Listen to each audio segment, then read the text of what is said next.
Welcome to the official look back at Charlton's 2008-2009 season. After the disappointment of missing out on the playoffs in May, Charlton started the new campaign looking to go one better. Over the next hour you'll see every goal from the Addicks season. So sit back and enjoy.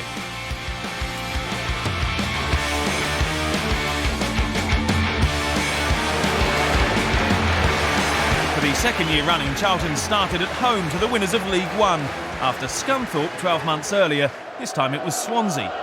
But unlike that match with the Iron, Charlton made a blistering start. Summer signing and new club captain Mark Hudson scored 2 minutes into his league debut. The Swans' cause wasn't helped by the dismissal of Gary Monk after receiving his second booking in as many minutes. The foul on Matt Holland foolish so soon after his first card.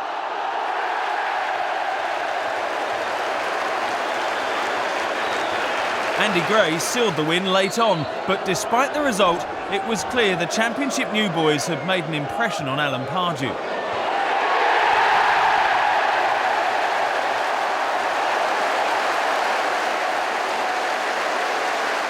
They're a very good side, and you underrate them at your peril.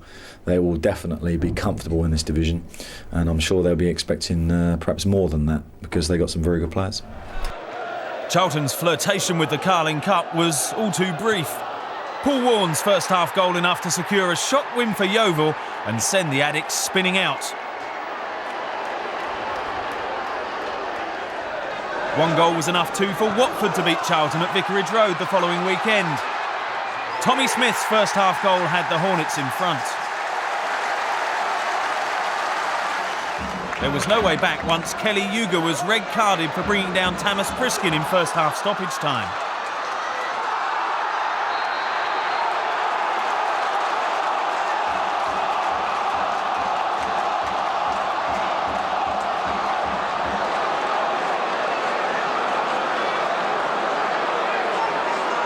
So after back-to-back defeats, a response was required, and with the Sky cameras at the Valley for Reading's visit, it seemed the perfect time. Mutawakil wide to Sam. Those two working well down the right-hand side. Here's Mutawakil into a good area, and the goalkeeper got his tips to it. Couldn't quite fall to Varney. Charlton were nearly in business. They still might be. Varney deflected. This time it is in, and it's Matt Holland with his first goal at the Valley for 4 years. Well, that's made your day, hasn't it? First goal in 4 years. And how delighted is he? But it's down the right flank again. What about Wakil again? Hanneman loses it, I think, in that shade. But it's put right across. Now it's put into a good area. Deflection just deceives Hanneman there. But a good midfield player like Holland, he gambles. You see, just gets a slight deflection off the heel. That deflects it enough, and Holland, full of experience, follows the ball in, expects something to happen. Simple tap-in.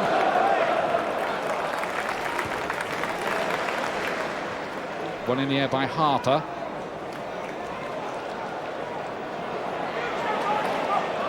Cisse. Here's Jimmy Caby. Convey and Doyle on the turn, goes down in the penalty area, and it is a penalty. Reading get a penalty. Lee Mason right on the spot, and this all comes from Basie chasing the ball. It's going to be Kevin Doyle with the penalty kick, looking for his first goal of the season. Up against Nicky Weaver. And he's hit the bar with it. Charlton escape. Played back in again. And smuggled away. It's still bouncing around dangerously, and Mutawakil is happy to give away the corner. Real drama there. Well, goes for power, just smashes it down the middle. Dispossessed by Lloyd Sam. Seemed to wait a long time for his chance at Charlton. Varney, lovely turn of pace, goes down in the box. The referee takes a look at it, and he's not going to give a penalty on this occasion. Was he going to say it's outside? Is he? What's he giving here? He's pointing to the spot, you know. Well, he ran over there. He had a look at the scene, the crime scene, you could say, and said penalty. Well, here he goes. Unleashes the pace there. Where's the... Oh, that is so close. Little nudge. Is he in the box? There's the arm. Can Andy Gray do it for Charlton? You bet he can. 2-0. He can take a penalty. That's how to do it. Total conviction. You don't stop them with that pace. Bottom corner, terrific. It's Reading with the corner here. They need something. It's been a nightmare half for them, really, one way and another.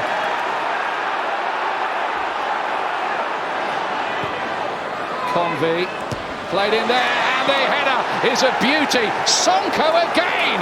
He got 2 last week, and that was a picture book header from the big defender. Hunt's gone out to the right-hand side, still there from the corner. Weaver, they clattered into him, and it's going to be a... What's he given here, Lee Mason?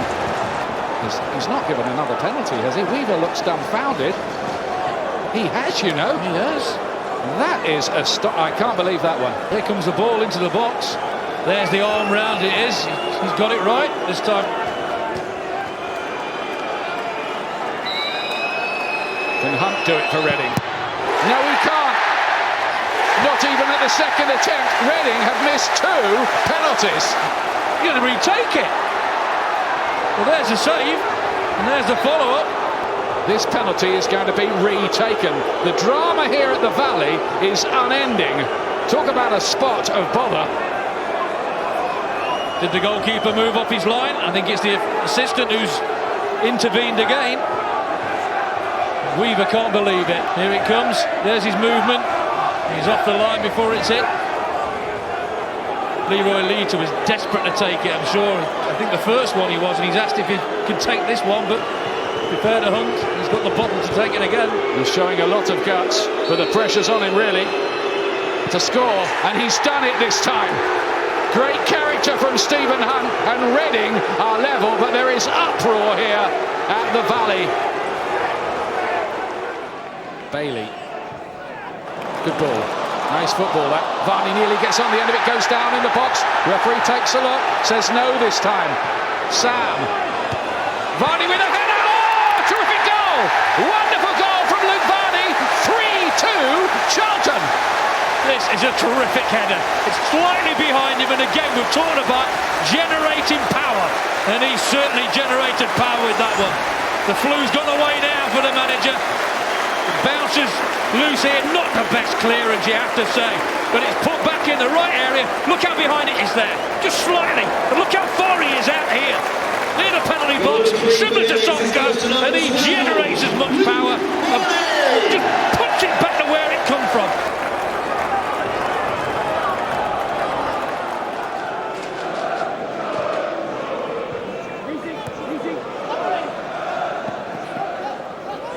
Lloyd Sound. Ball to back post. Lovely ball, and that's for Buatsa. Flag stays down. Reading appeal for offside, but Hammer Buatsa, with his first goal for nearly a year, makes it 4-2 here to Charlton, who are flying now. Well, the quality of the finishing has been absolutely tremendous. Lovely reverse ball. Look at this ball in. There it comes. He's not offside. Waits, and he still has a lot to do there. It's a lovely ball, floated to the far post. They get sucked across. It's not offside. The arm went up. We can see it's not. Delivery spot on, quality, absolutely top draw. Magnificent finish. Hudson gets it away for Charlton Athletic, who've nearly made it 5, and they've got something on here. It's going to be a free kick. I tell you what, Sonko, he's in trouble. He's already had one. He's gone. Red card. So that win was quite a tonic for the players, and they started well at Preston. Luke Varney was upended by Yulma Weni, and the visitors had their second penalty in a week. Once again, upset Andy Gray. And once again, it was the same result. The second half, though, was a different story as North End dominated. A ricochet falling kindly for Neil Mellor to reward the pressure from the home side.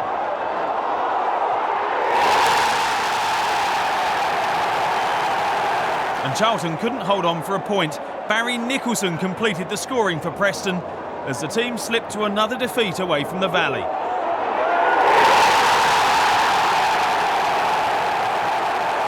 things weren't about to get easier.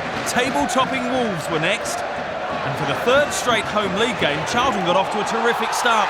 Nicky Bailey scoring a contender for goal of the season.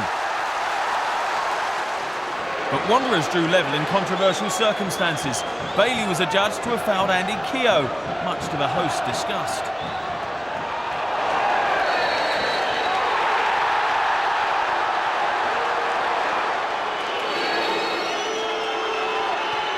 Sylvana Banks-Blake maintained his impressive record against the Addicks, his fourth goal in 3 encounters with the club. And Wolves won the game thanks to a tactical masterstroke from Mick McCarthy.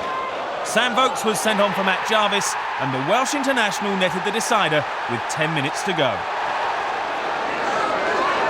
Still enough time for Charlton to storm forward in search of the equaliser, but they were caught out again by another Wolves counter-attack in the dying moments. After Nicky Weaver denied Michael Kitely, Vokes was on hand to keep the league leaders going strong. The midweek trip to the Keepmoat Stadium saw Charlton bounce back. Andy Gray's 4th-minute header, the only goal of the game, as the Addicks celebrated only their 3rd away win of 2008. The following weekend, Charlton made the trek to the City Ground, and in a game of few chances were forced to settle for a goalless draw. Despite the late dismissal of Matt Thornhill, Forest clung on. Andy Gray desperately close to earning the visitors a late win.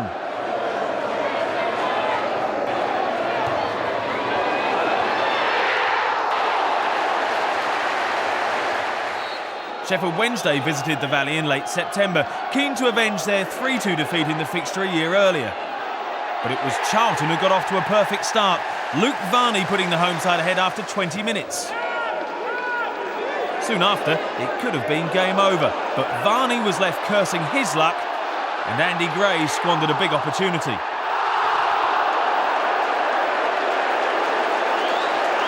That was to prove a very costly miss. Sheffield Wednesday not only drew level, but had forged ahead by the interval. Wade Small was allowed the freedom of SE7 before firing past the isolated Nicky Weaver. And soon after that, Marcus Tudgay took advantage of some more shambolic defending to complete the turnaround. Despite the smash-and-grab nature of the result, Pardew had few complaints. We've played against a side that camped in, made it difficult for us and made it ugly. And we've done that ourselves before, so we can't complain.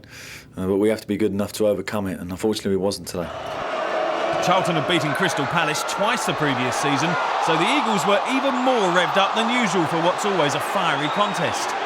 On loan striker Craig Beattie went close to opening the scoring, and Beattie did eventually turn out to be the Palace hero, latching on to Ben Watson's cross to have Selhurst Park crowing. Charlton concerned, after back-to-back defeats, could they turn the tide against Ipswich?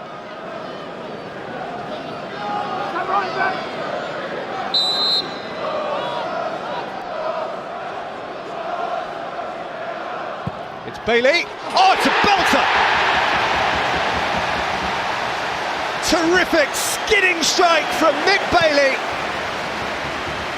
And Charlton have a lead inside 6 minutes. And the Valley feels a whole lot better about itself.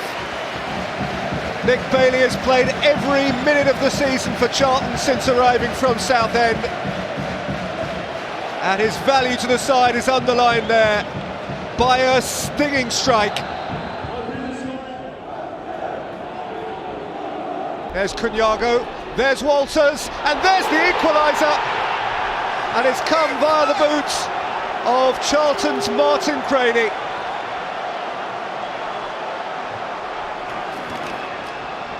An unfortunate own goal for the individual, a hugely fortunate one for those who've travelled from East Anglia.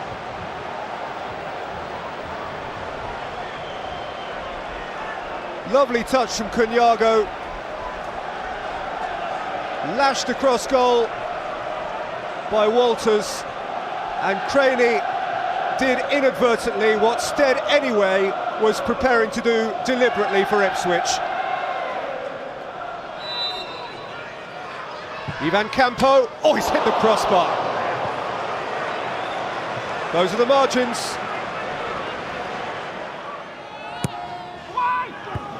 Quins take, Holland away from the near post. Down bullishly again by Norris, and hit in by Quinn against the crossbar.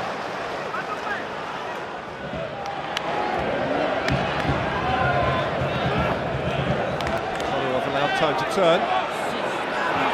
Ambrose aimed it at Buatsa! Oh, it's another own goal! Moritz Volz hangs his head. Charlton have their lead back.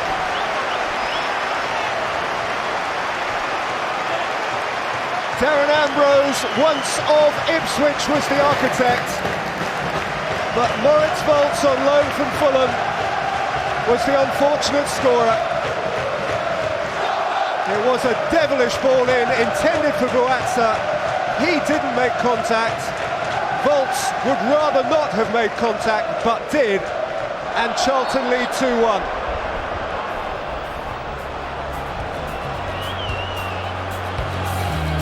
So 10 games gone and Charlton once again stuck infuriatingly in mid-table. Still, despite the inconsistent start, the Addicts were just 2 points off the playoff places and very much in contention. Things seem to be picking up off the field with rumours of a takeover from the Dubai firm Zabil Investments. But on the park, things weren't going so well. A 2-0 defeat at Cardiff, inspired by a Ross McCormack double, condemned the Addicts to another defeat. To make matters worse, Charlton finished the game with 9 men. Jose Semedo saw red for hauling back McCormack. And the Scotland international made full use of the resulting free kick.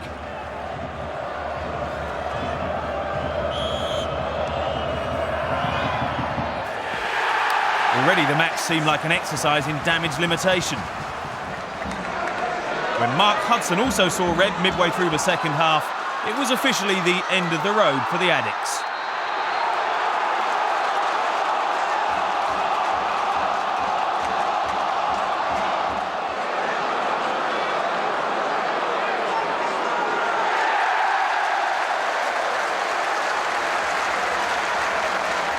There was great determination to bounce back against Bristol City, but once again the side shot themselves in the foot.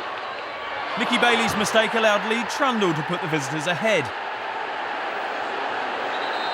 And Gary Johnson's side doubled their lead just 7 minutes into the second half as Gavin Williams' outstanding finish cranked up the pressure on Alan Pardew.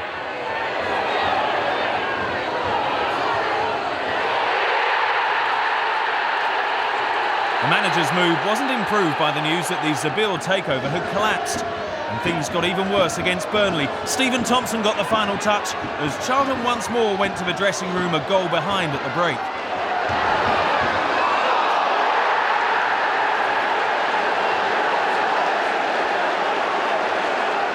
This time, though, the Addicts produced a vastly improved second half showing. Svetoslav Todorov equalised after a year out through injury. Both sides still had time to stake their claim for a winner. First, Joey Goodjohnson saw his shot tipped by Nicky Weaver onto the bar. And then the out-of-form Luke Varney found himself with a golden chance to collect maximum points for Charlton. Instead, they had to make do with a draw. The return to goal-scoring form of Todorov, the one bright spot of the afternoon. It's been hard work. Had the help from the whole medical staff, they were behind me the whole time, from my road back. After that, the management staff as well keep pushing me and giving me games to play. Now I'm just delighted, I'm back on the pitch and scoring goals again. A trip to Portman Road next, and it was the same old story. Ipswich in front as Owen Garvin's free kick eluded everyone to beat Nicky Weaver. The home side were dominant and should have sealed the win following Kelly Yuga's handball.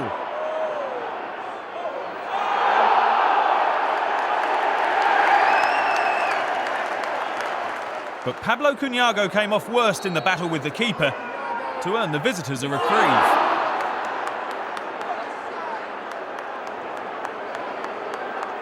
The Tractor boys were made to rue that miss as Nicky Bailey stole a point with just 8 minutes to go.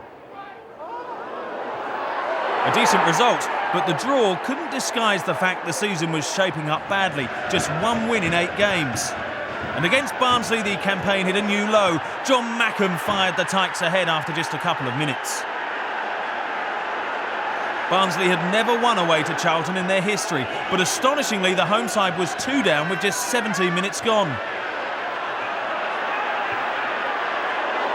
Mackham grabbed his second of the afternoon to leave the Valley stunned.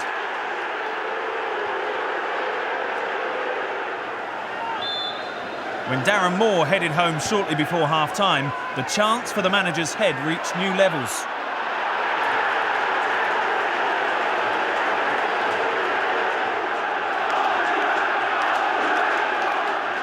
Mark Hudson's second-half goal was nothing but a consolation. And after the match, the boss could only reflect ruefully on his side's dire defending.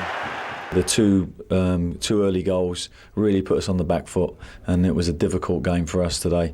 We conceded a third from a set play, and then it really was a damage limitation and seeing what we could get out of the game. A long trip to Plymouth was next, and for the 5th successive match, Charlton found themselves trailing at the break. Matthias Doumbé put the home side ahead.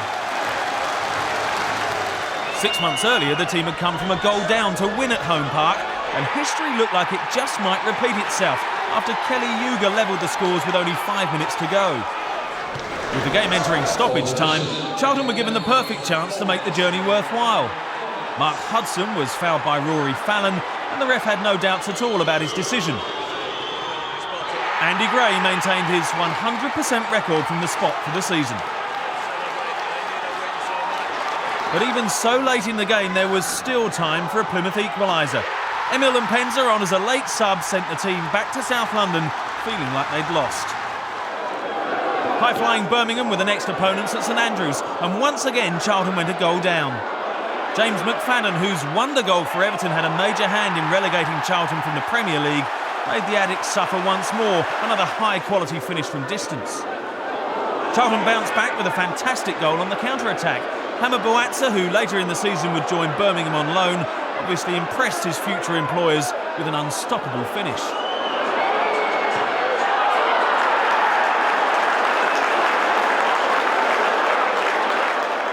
And remarkably, the visitors ripped up the form book to go ahead.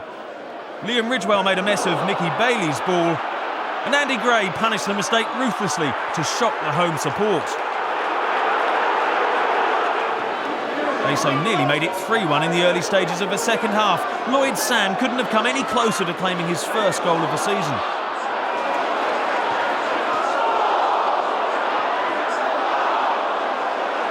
But that was to prove the turning point, as within minutes the Blues were level.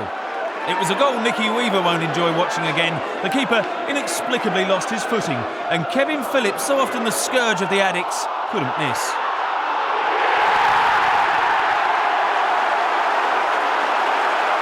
It was Birmingham with the momentum now, and they soon reclaimed the lead. Nigel Quasi's shot was only parried by Weaver, and Frank Kedrew had St Andrews celebrating again.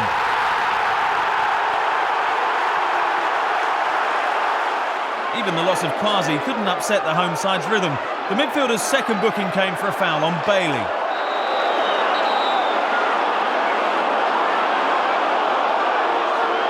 The 10 men stood firm, and Charlton's run without a win grew worse, now 7 games. The low point of the season arrived with the visit of Kevin Blackwell's informed Sheffield United. James Beattie had the visitors in front after just 7 minutes. Falling behind was no longer any surprise.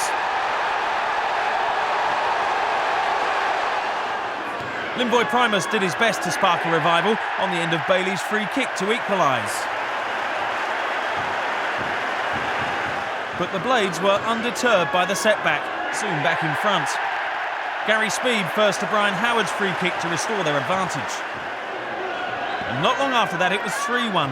Another error from Weaver set up Matt Kilgallen, as United established a comfortable half-time advantage.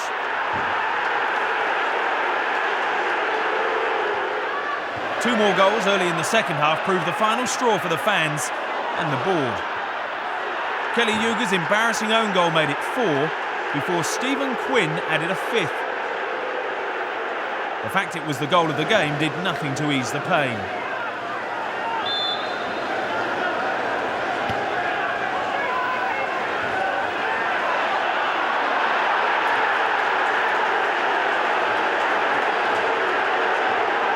Hammer Boatsa did manage to put away a second for Charlton, but the end was nigh for Alan Pardew.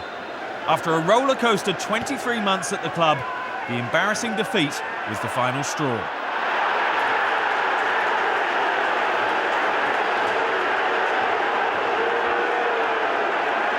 Pardew was replaced initially on a caretaker basis by assistant Phil Parkinson, but his era got off to a losing start at QPR. Dexter Blackstock, who claimed the winner when the two sides met in April, fired the hosts ahead. Terry Rackon provided the final touch to make it 1-1 shortly afterwards. But it was the R's who would go on to claim maximum points. That man Blackstock struck again with 10 minutes to go, a superb header this time, to condemn the visitors to yet another defeat.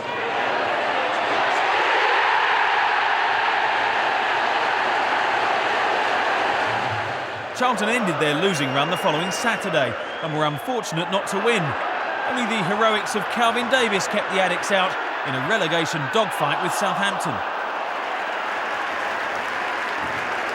At least there seemed to be some signs of improvement as Parkinson got to grips with the team.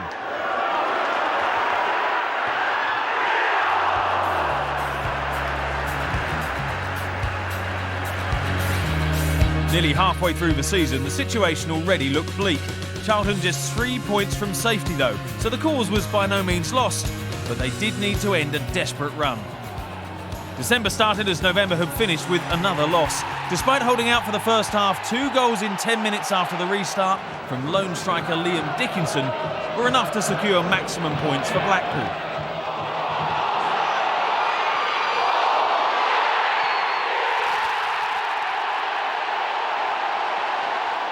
Things surely had to get better soon, but they didn't. Coventry came to the Valley the following Tuesday and were the latest team to leave with 3 points. Robbie Simpson had the Sky Blues ahead shortly before half-time. Soon after the restart, some hope as Isaiah McLeod went down under Danny Fox's challenge. Charlton had a penalty. Lone striker Dion Burton made it count to claim his first goal for the club. But the depressing season was summed up as the Sky Blues went ahead virtually from the kick-off. Fox rifled home a magnificent free kick to win it for Coventry. So would the visit of Derby and the Sky cameras bring a change in fortune? So Basie to play this one in. Comes up to Bailey. Player of the year last year at Southend, where he got a lot of goals from midfield. Sam. Skill on the ball. It's good, Sam. Now then, Gray. Chance here. And he scored! It's Andy Gray with a goal to lift the gloom at the Valley. Well, Darren Powell has got Andy Gray with his back to goal. He's got him facing away and he lets him turn and get the shot away. I mean, Sam, initially you think, well, he's left on his own, needs support, but Semedo plays the ball in lovely. He's got him facing away, but he dives in, Darren Powell. Paul Jewell is not going to be happy with this defending. Dives in and misses the ball, and that leaves Andy Gray the other side of the goal to aim for. I'll tell you what, he takes it early, catches Bywater out, and it's a great finish. Here's Ellington.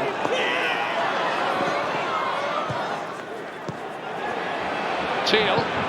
More urgency from Derby now, and they're claiming a handball, and they've got the penalty kick. It's all gone wrong for Charlton Athletic. Bounces awkwardly, and then his arm's out. Does he get it out of the way? Semedo. Strike him. Semedo just brushes ever so slightly. It's going to be Nathan Ellington. Only 1 league goal so far for Derby. This is a massive moment in this game, and what a moment for the young goalkeeper too. Can he be a hero?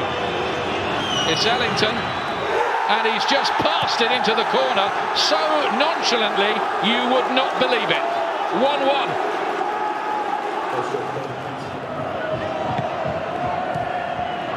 Gray round the corner. Sam. Waghorn waiting in the middle, but only him. Is Sam. He's found Waghorn, and Waghorn has scored his first ever senior goal. The 18-year-old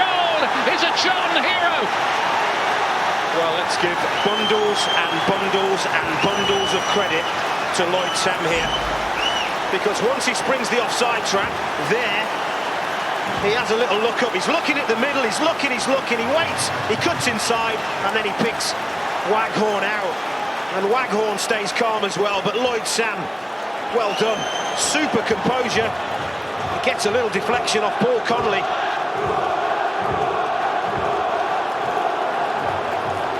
Connolly to throw it in long again, almost Rory Delap style. Is there going to be late drama? Ellington has equalised! Can you believe that? With the clock showing just past the 94 minutes, Derby steal a point. Ellington with his second goal, and Charlton's hearts are broken.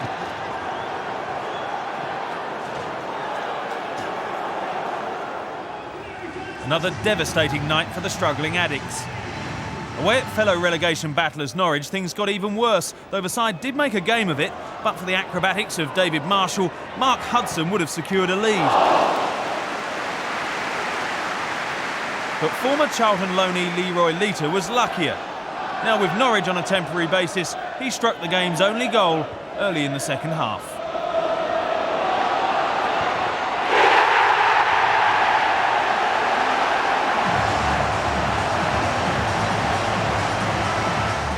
QPR were the visitors on Boxing Day, and yet again Charlton fell behind early on. Another former loanee, Lee Cook, put the away side in front. The team responded well after the interval, Nicky Bailey getting to Lloyd Sam's cross just before Radic Cherney to draw the hosts level.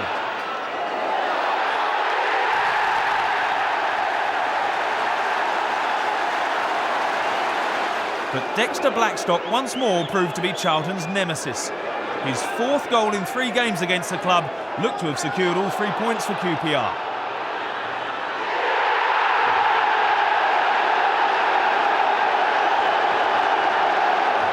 There was, though, a festive boost. Following more indecisive goalkeeping by Cherney, Bailey headed a late leveller for Charlton. A tough trip to Bramall Lane was next, and Charlton unexpectedly dominated the first half. Hammer Boatsa's fine strike had the away side ahead. But the Blades, and in particular Stephen Quinn, were inspired after the break. Quinn, who was sent off in the side's Bramall Lane clash 9 months earlier, made it 1-1.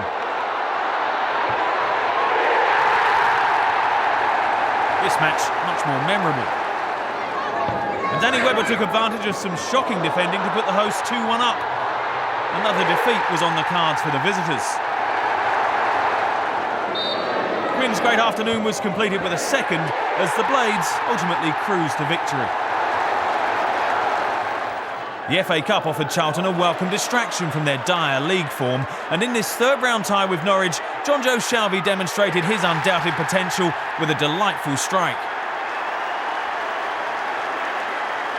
But the team failed to build on the lead, and the Canaries forced a replay thanks to Arturo Lupali's equaliser midway through the second half.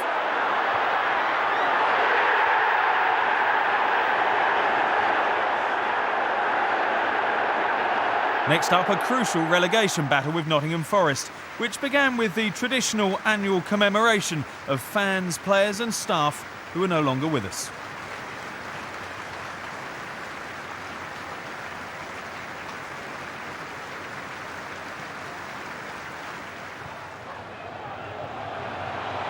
Shelvey. Here's Burton. Dion Burton looks up, goes alone. 3 were with him.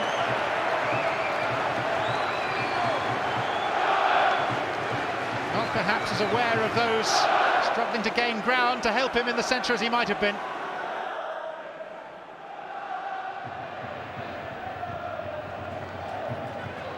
Shelvey. Looking to release Dion Burton, and the goalkeeper's come and got slightly lucky, and Shelvey from distance.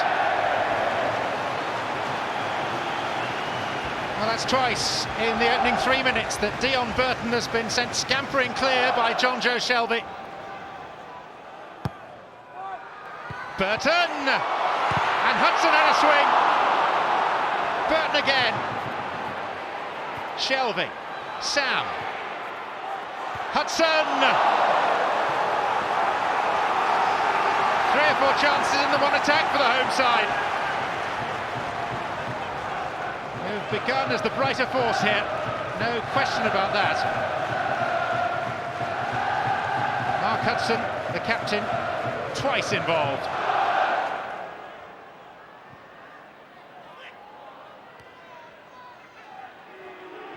Thornhill.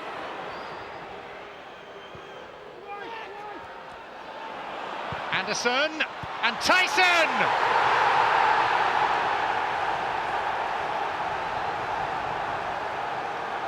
And having made most of the running, Charlton find themselves trailing. Nathan Tyson, the scorer of a sumptuous left-footed volley at Eastlands last week in the Cup. Same foot, very different style, but the same outcome. Nottingham Forest away from home, quite a force, and leading here at the Valley through Nathan Tyson.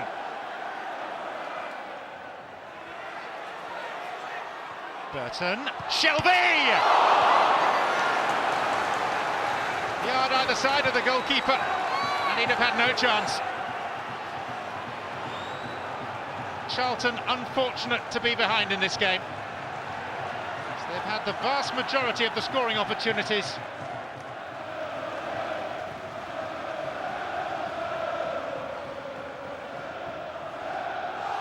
Holland's header is a poor one. Here's Rob Earnshaw. More problems for Charlton. They've conceded 2 inside 3 minutes. And that one goes down as a mistake by Matt Holland. Poor header back, it was way short of its intended target. And Rob Earnshaw needed no second invitation. Presence of mind, cute touch over an advancing goalkeeper.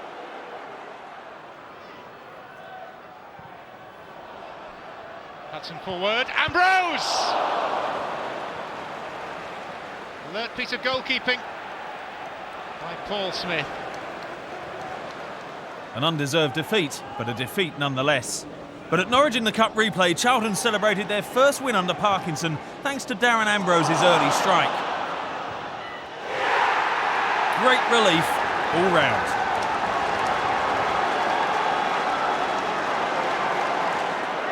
Two visits to Sheffield followed in League and Cup. Away to the Owls in the Championship, Charlton were blown away. Darren Potter fired the home side into an early lead.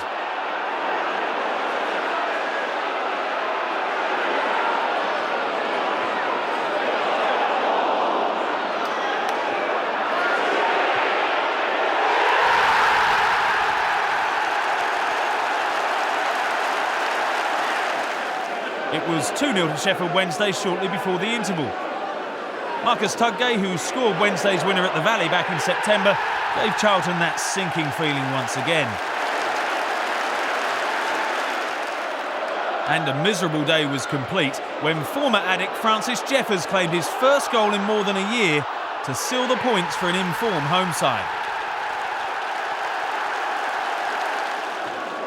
Matt Spring pulled one back for Charlton late on, his first goal for the club, to provide one glimmer of hope on yet another depressing afternoon.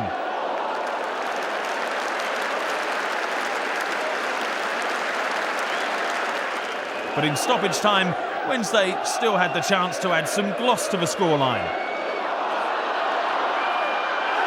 Grant Basie brought down Marcus Tudgay, and the home side were awarded a penalty.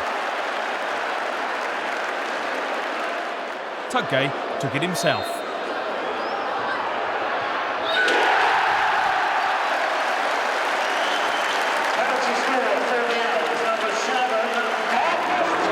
The following weekend, another trip to the Steel City and an appointment with Sheffield United. It was at Bramall Lane that the cup run ended. Danny Webber's outrageous effort putting the Blades ahead.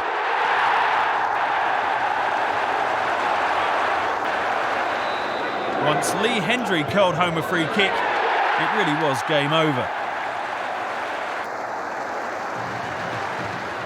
Charlton did at least make it an exciting finish. Chris Dixon pulled one back late on. But the Addicks' Wembley dream was over. No wins in 18 games, the worst run in Charlton's history, and Palace up next. That was just the incentive required for an improvement. Matt Spring's early volley saw Charlton back to winning ways and local bragging rights restored, a rare bright moment in a dark season.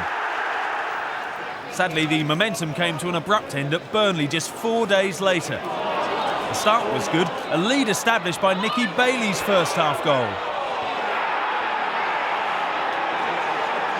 But the Clarets stormed back. After seemingly incessant second half pressure, Stephen Thompson hauled the home side level with just a quarter of an hour remaining.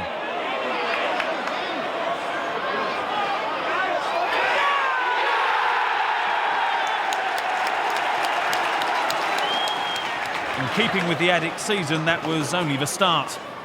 Deep into stoppage time, Thompson struck again to inflict another hammer blow in the Addicks' increasingly desperate battle to survive the drop. With 16 games to go, things were looking desperate. 9 points adrift of safety, games running out. It was a bleak picture for Phil Parkinson and his men. Another defeat followed, this time at Bristol City.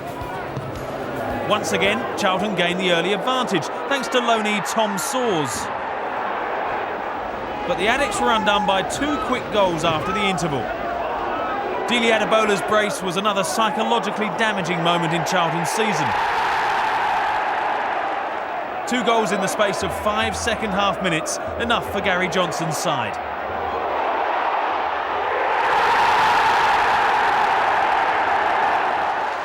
Another setback for the Londoners, but they were to bounce back with a rare victory the following Saturday. Terry Raccon's outstanding strike secured a first-half lead. And the celebration was obviously well planned. The hosts should have doubled their advantage early in the second half. Luke Summerfield penalised for handball.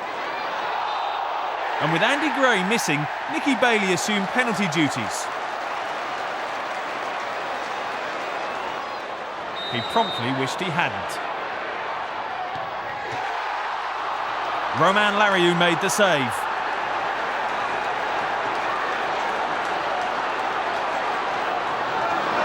Bailey, though, did make amends, sealing the points midway through the second half to bring a ray of sunshine to the Valley.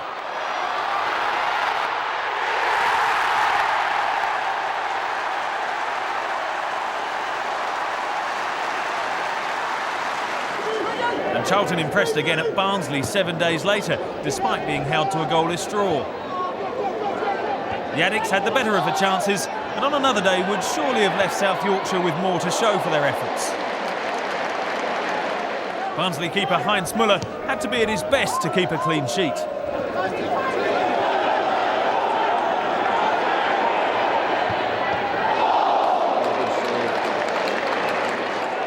The improved run saw Charlton pick up a point at Swansea, a team who'd enjoyed a highly impressive return to the second tier. It was Nathan Dyer who'd put the Swans ahead, but after the break, Bailey squared the scoreline.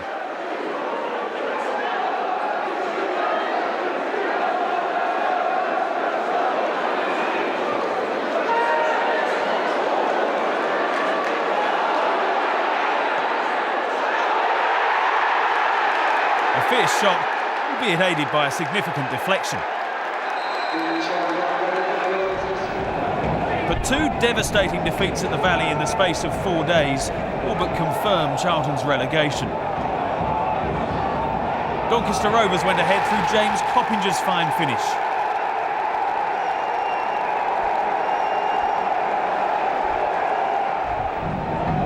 Bailey was on the score sheet again to give the home side hope with his 9th goal of the season.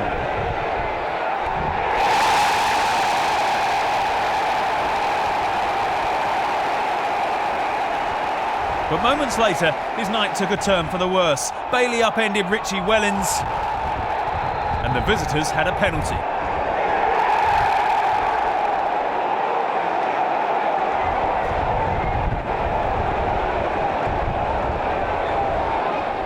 Brian Stock made the most of it to condemn Charlton to yet another defeat.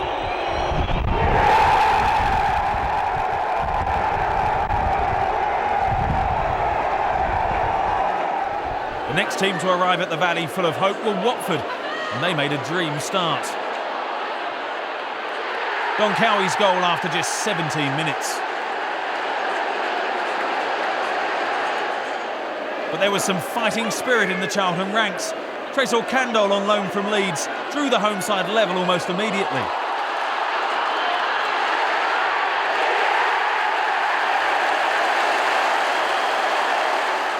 And he looked to be a useful acquisition, getting on the end of a corner to complete the turnaround.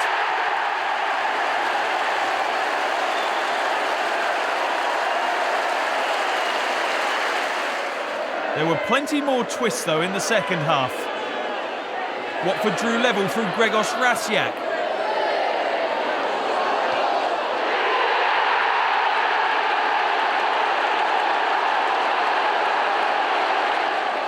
And the mood turned sour again as they added a late winner. Thomas Priskin powered past Mark Hudson and coolly finished to seal another miserable day for Phil Parkinson's men.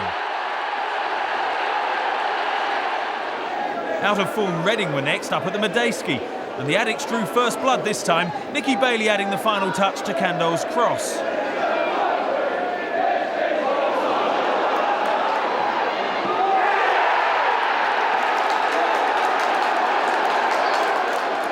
But whatever was said in the dressing room at half-time, it really didn't work. Reading were level within seconds of the restart. Under Darren Ward's challenge, Shane Long hit the deck just 10 seconds after the break. Long himself took the penalty.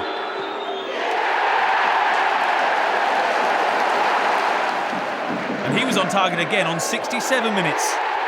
Jay Tabb's corner setting him up to make it 2-1. Still, Mark Hudson salvaged a point for Parkinson. Something to take away from the club the manager had graced for so many years. The trip to Molineux was a daunting one, and after Chris Iwelumo fired the hosts ahead against his former side, things looked bleak. But Charlton made a game of it. Zhengzhi wanted it earlier than that, but he still got in behind walls. Zhengzhi's shot! Oh! Well, he's looked a class act all afternoon, and Zhengzhi has equalised for Charlton Athletic. First goal that Wolverhampton Wanderers have conceded in more than 6 3/4 hours of Championship football, and it's a very good one from the Chinese international captain Zhengzhi. It's first of an injury-plagued season. Confidence to cut inside and let go, and Wayne Hennessy, who seemed to get two hands to the ball, couldn't keep it out.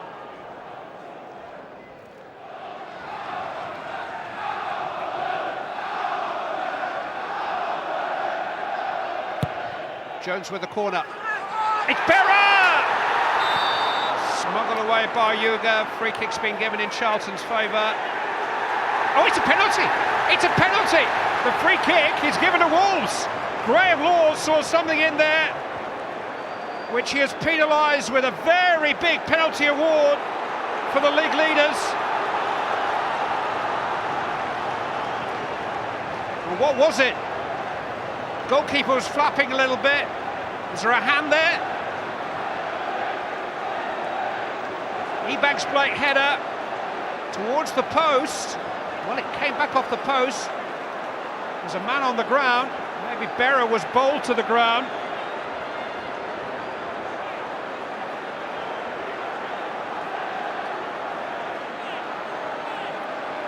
The Championship's leading goal scorer last season, the Championship's leading goal scorer this season, on the spot, Sylvain Ebanks Blake. Big moment in Wolverhampton Wanderers' season. Oh, good save by Elliott! He's denied the most prolific man in the division, and Charlton is still very much in business here. Jones takes, Iwelumo is there, it's in! Came off Holland, it's in! Ebanks Blake is getting the congratulations. An untidy goal which may just have settled an untidy game. Matt Holland looking particularly downcast. Iwelumo got the touch which unhinged everything at the near post, and I think it did come off Matt Holland and loop over Elliott into the net. Preston came to the Valley next. There wasn't much to shout about for either side, but in a game of few chances, Tresor Kandol went close to breaking the deadlock.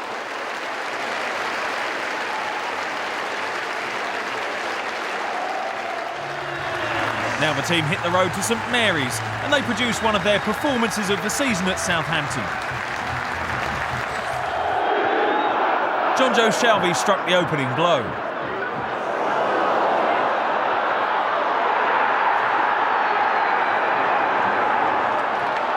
The Saints fought back through David McGoldrick. He had the home side level soon afterwards.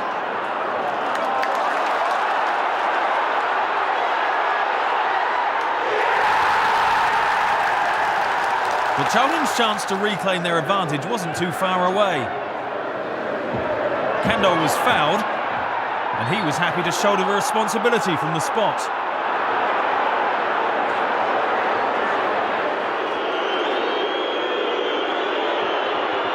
The Charlton striker, though, made a hash of his big moment, blowing a great chance to go 2-1 up.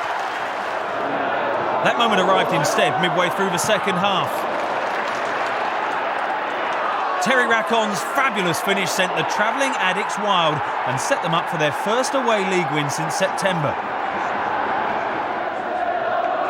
Nicky Bailey then added a delightful third on the break as Southampton's chances of avoiding the drop took a massive blow.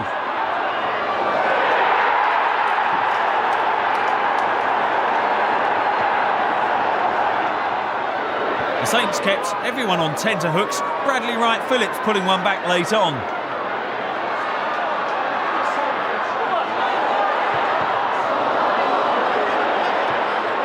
But they couldn't find another goal to deny the Addicts a morale-boosting victory. 3-2 it finished. Despite that win with half a dozen games left, there was surely no escape. 11 points from safety, 18 points to play for. The visit of promotion-chasing Birmingham would be another stiff test. Bailey. This time the foul is given. Buatsa.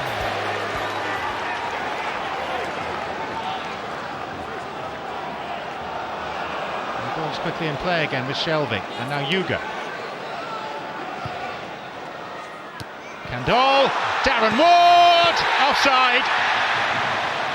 It's not going to count. Neatly worked nonetheless. Tresor Kandol's knocked down. And Darren Ward's emphatic finish. You know what? Stephen Carr might well have been playing him on. No arguments about the way that the chance was polished off, but there, I'd say that's onside. And it should have been allowed to stand.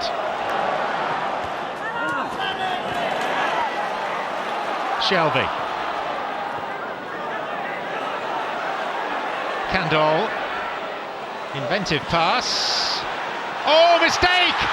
And Zheng might well have punished Birmingham. Mike Taylor, usually so secure, afflicted by dropsy. McFadden. Phillips. Fahy. He'll try one! It's a good one as well. Murphy. Hudson clears. Really very well struck by the Irishman Keith Fahy. It's all that Elliott could do to parry it.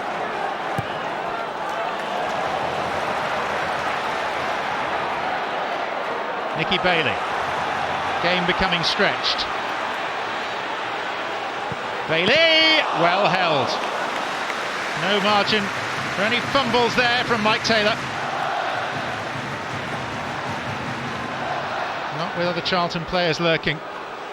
Chances at both ends in quick succession. Zhengji.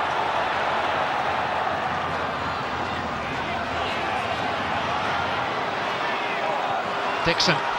Shelvey deflected! Perhaps the best save of the afternoon from Mike Taylor. threatened to loop over him. Now it's Kandol, again parried and cleared by Jaidi. On Easter Monday, another draw at Coventry. Only the assistant referee's flag denied the Addicks victory. It was just one of those seasons when nothing goes your way. Trace Kandol had the ball in the net, but the eagle-eyed officials spoiled the fun and left the club's championship status in the balance. Failure to win against Blackpool the following Saturday would see the club relegated to League One. It was a sterile first half, but Charlton upped the tempo after the break against the Seasiders to secure a 2-goal advantage. Dion Burton got the ball rolling.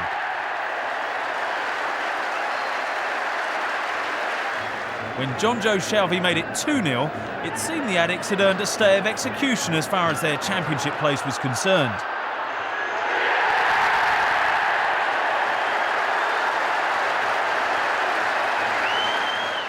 But an error from Zheng Zi set up a break from the Seasiders. And after DJ Campbell was upended by Mark Hudson, the Blackpool forward stepped up and made no mistake from the spot.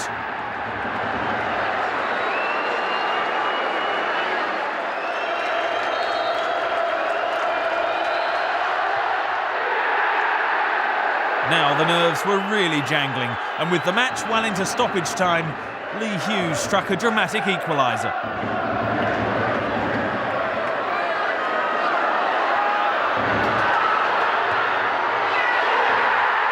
The goal sentenced Charlton to relegation. 3 seasons after being a Premier League club, Charlton were in the 3rd tier of English football for the first time since the early 80s.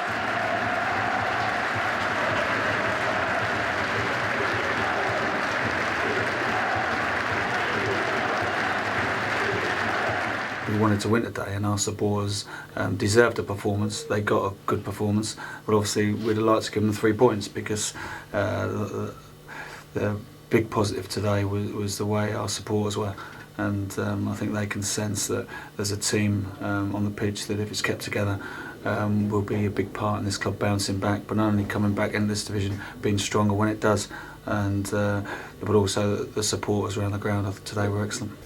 It's a difficult time when you get relegated, and obviously players will move on, and players will be sold. But hopefully we can keep the majority together and push for promotion next season. With only pride left to play for, the emphasis was on the young guns. And John Joe Shelvey showed the future may yet be a bright one for the club, firing Charlton ahead against Cardiff.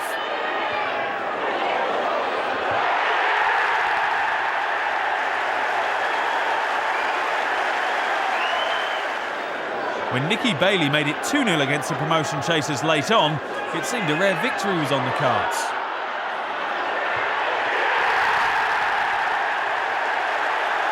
The fans should have known better.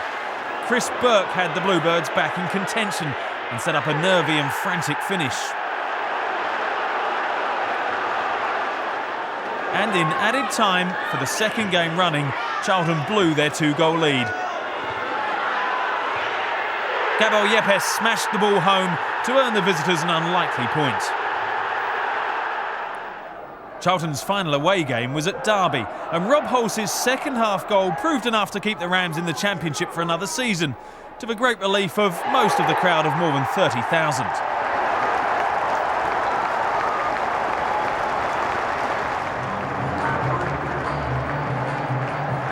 And so to the last game, another big battle at the bottom, with Norwich needing a win and to rely on other results if they were to avoid joining the Addicks in League One.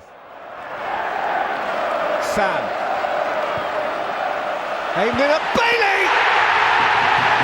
Hope punctured!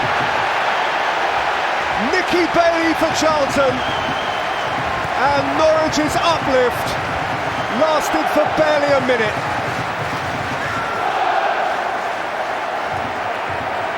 Barnsley trail, but so do Norwich City. To a thrusting header from Charlton's Player of the Year, Nicky Bailey.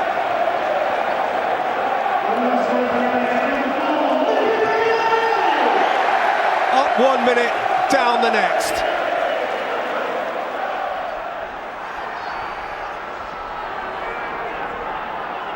Sheng-Chi.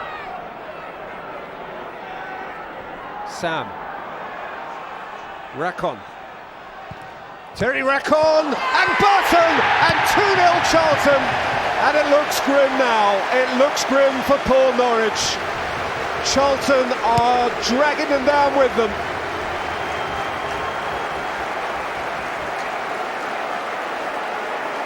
Dion Burton unmissably. And Norwich now close to being unsavable. Marshall could only parry. Burton's task was the simplest, and Norwich's task becomes complex to say the least.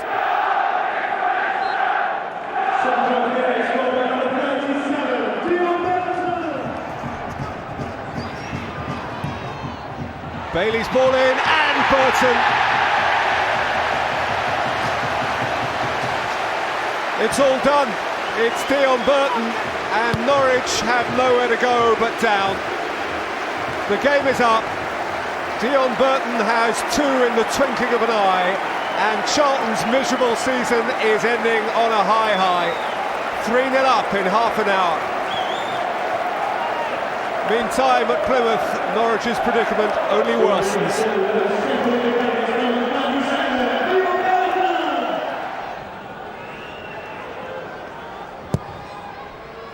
Weapons corner.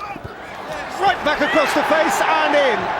And Norwich have something to cheer them on what may be their darkest day.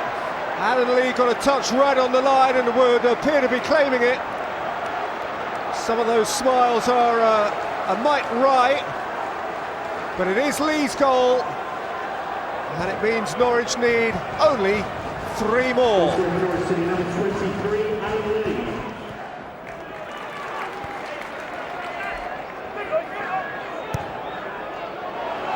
By Butterfield, Sam's after it. He's got away from this man. Lloyd Sam, Burton, hat-trick! That's the way to end your season. Dion Burton, who had scored twice for Charlton before today, has scored 3 goals on the day.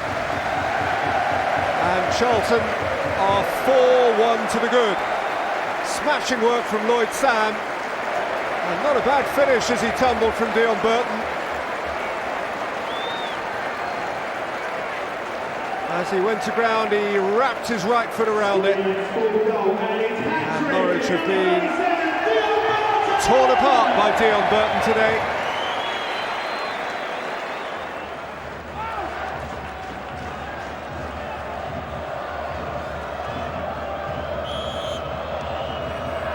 Sammy Cliggan. What a terrific goal. What an absolutely terrific goal from Sammy Cliggan. Almost certainly in vain. But it's a happy memory to take out of a miserable day for him and for those who have followed Norwich here. Peach of a free kick. And it's 4-2. Here's the final table. Charlton finishing well adrift at the bottom. And despite that final day victory, it was a thoroughly depressing year. Hopefully the stay in League One won't last for long. With the likes of John Joe Shelby around, there certainly looks to be plenty of hope for the future and every chance of a club climbing back to where it should be. For now, goodbye.